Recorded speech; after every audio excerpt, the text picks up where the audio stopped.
I could feel my heart beating. I was 18 years old, standing outside an exam room at my lycée. The old exam waiting behind that door was part of my final grade. And I was already convinced the written part had not gone well. 20 minutes, that was the difference between graduating and doing the whole year again. Now, I remember staring at that door, an ordinary door, the kind you go through 100 times without even thinking about it. But not that day. That day, I could feel sweat running down the back of my neck. My chest was tight, and I could hear my heartbeat in my ears. And then, the professor opened the door to guide me in. I took a step forward, and for a split second, right there in the frame, I stopped. My thoughts went silent. I have spent years thinking about that moment, not the exam, the doorway. It turns out psychologists have a name for what happened to me that day. They call it the doorway effect. Every time we cross a threshold, our brain registers it as a boundary between events. A signal to close one chapter and open another. A psychologist at the University of Notre Dame, Gabriel Radwanski, ran a series of experiments on this. He had people pick up an object in one room, then walk the same distance, sometimes across the room, sometimes through a doorway in a new one. The ones who walked through a doorway forgot what they were actually carrying far more often. Now remember, same distance, same object. The only difference was the threshold. Our brain treats a doorway as what he calls an event boundary. The end of one mental chapter and the start of another. It is the reason you sometimes walk into a room and forget why you came in.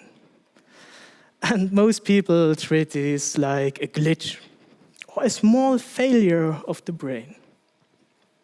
Well, I want to argue the opposite. I want to argue that the pause in the doorway is perhaps the most important moment we have. And we have built a society that does everything it can to rush us through it. Think about what happens to a young person at 18. The last school bell rings, the grades come in, and immediately from every direction, the same question. So, what's next? At the dining table, from friends who already seem to know, from relatives who see twice a year, from the LinkedIn profile, the internship applications that everybody around you is already filling in. What's next? What's next? Hey buddy, what's next? We built an entire society around momentum. We celebrate the decided. We quietly worry about the uncertain. A 19-year-old without a plan is treated as a problem to be solved. And so young people do what any reasonable person would do under that kind of pressure.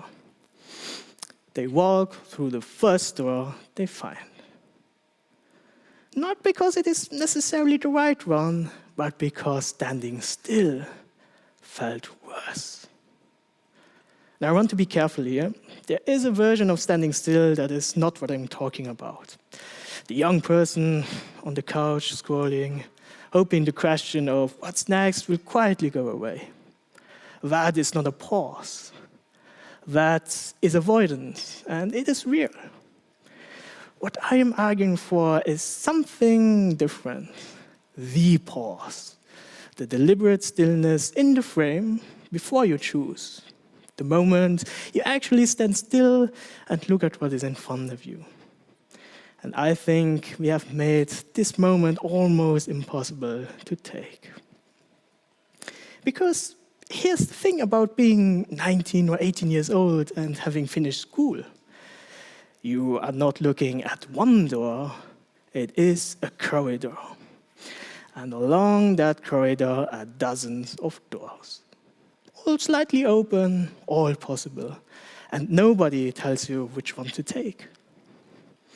Well, that corridor is uncomfortable. It is supposed to be. Standing in it means admitting that you do not know yet. And we taught a whole generation that not knowing is a kind of failure. But I'm here today to tell you what happens when a young person is actually allowed to stand in that corridor. Most of them get not lost, they get curious.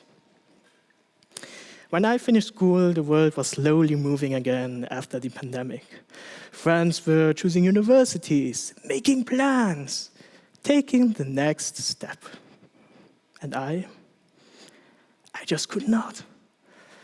Not because I was afraid of the next chapter, but because I genuinely did not know what I wanted.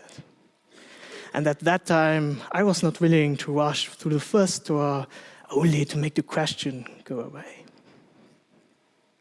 Now, I remember the evening I told my parents.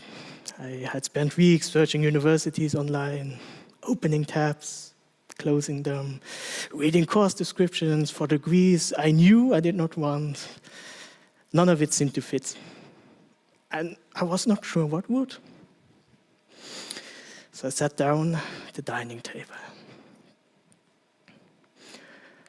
I am not going to apply this year. My father put down his fork. Son, so what then? I did not have an answer for this question. That was the whole point. I told them I needed more time. That I was not willing to choose a door just to have chosen one. My mother looked at me for a very long moment. Are you sure? Everybody else is moving on, Lyric. I know. That was the moment.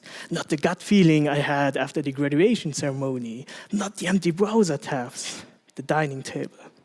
The two people who loved me most asking me in the kindest possible way to please choose something reasonable. And me saying, I need more time. So while my friends pursuing their careers, I was standing still. So I stayed in the corridor. I tried things. I downloaded a digital audio workstation and started making music, making beats. I made a lot of them. Well, it turns out I'm better at listening to music than creating it. It was very horrible. I spent hours drawing, mostly the old city fortifications. There's something special about the line work of old architecture that the school never taught me to see. And of course, I rediscovered woodworking. As a child, I was constantly building things out of wood. Robots, Viking ships, working cranes, you name it. So I spent the next hours and days crafting things with my hands again. Something you cannot experience in a classroom. None of these were careers. They were not even decisions. They were the first quiet idea of, oh, maybe that one. I was lucky. Here in Luxembourg, there is a program called Diplom Plus. And as Dirk mentioned, almost built by accident during the pandemic when young people could not travel or visit universities. It gives students doors instead of directions. Sewing, programming, woodwork, public speaking. And what it discovered is what I'm telling you now. Given time, given doors, instead of directions, young people do not waste it. They use it to find out who they actually are. That is what happened to me. I did not leave the corridor with a plan. I left it with a self. And I want that for you, or the young person in your life who is standing in their corridor right now, being asked, buddy, what's next at every dining table? Don't pressure them through the first door. Let them stand in the corridor, at least for a while. For me, Diplom Plus was that corridor. It was the place I was allowed to try things, to open doors. And I think every country, city, and school should have one. If yours doesn't, build one. Or maybe find the closest thing to it. Or maybe be it for the young person sitting next to you. Let them stand in the doorway. So, when you leave this room today, I'm not going to ask you what you are going to do next. I am going to ask you to stop. Right there in that beautiful door frame you came in. And ask yourself not, where am I going? But have I actually tried the other doors? When you stop, the people behind you will be annoyed. Do it anyway. Thank you.